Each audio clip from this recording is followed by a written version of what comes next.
Billahi minash shaitanir rajim. Bismillahir rahmanir rahim. A yau masu kallo da saurare za mu nuna muku wata na'ura wadda idan batir ya cika za ta kashe kanta har ta nuna maka alam wanda za ta sanar da kai cewa batir ya cika. Kamar yadda muka sha faɗa, ga mai bukata akwai lambobi guda biyu. Akwai lambar whatsapp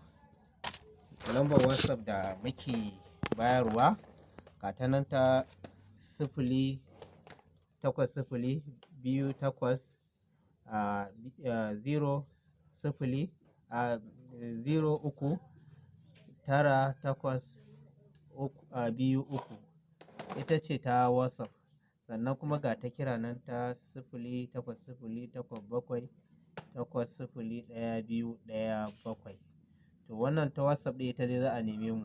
In kuma kira ni ga nan, wato ta whatsapp ita ce 08028039823, ita ce wannan ta whatsapp idan mutum yana buƙatar ƙarin bayani. Yau yanzu za mu nuna muku wannan na'ura.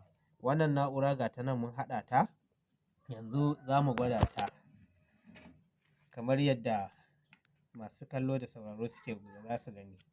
Ga nan mun kunna ta. Idan batir ɗin ya cika, ga nan za ku ga batir ɗin da zarar ya cika za ta wato kashe kanta. Da zarar batir ɗin ya cika za ta kashe kanta.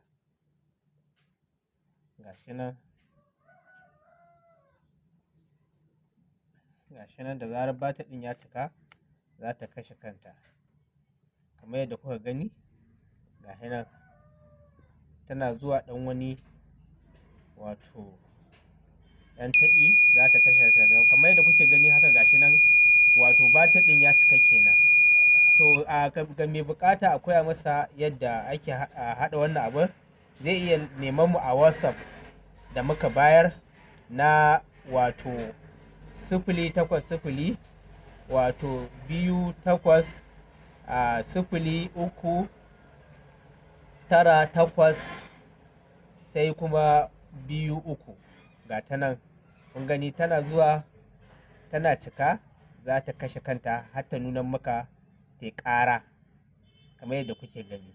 Wannan ita ce na'ura wacce muka haɗa ta, wanda idan batir ya cika za ta wato kashe kanta.